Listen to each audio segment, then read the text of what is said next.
I had an interview yesterday that I was asked a hypothetical question. And hypothetical questions sometimes can get you into some difficulty because it's what would have or could have.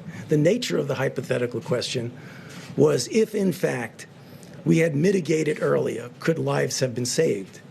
And the answer to my question was, as I always do, and I'm doing right now, perfectly honestly, say, yes. I mean, obviously, if mitigation helps, I've been up here many times telling you that mitigation works. So if mitigation works, and you instigate it and you initiate it earlier, you will probably have saved more lives.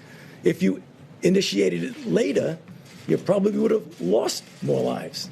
You initiated at a certain time. That was taken as a way that maybe somehow something was at fault here.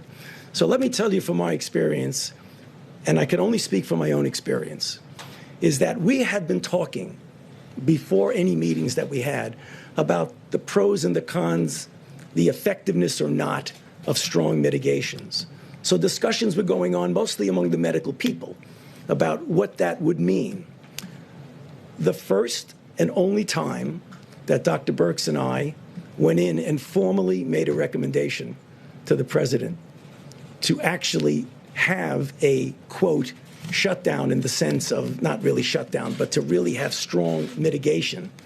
We discussed it. Obviously, there would be concern by some that, in fact, that might have some negative consequences. Nonetheless, the president listened to the recommendation and went to the mitigation. The next second time that I went with Dr. Birx into the president and said, 15 days are not enough. We need to go 30 days. Obviously, there were people who had a problem with that because of the potential secondary effects. Nonetheless, at that time, the president went with the health recommendations, and we extended it another 30 days. So I can only tell you what I know and what my recommendations were.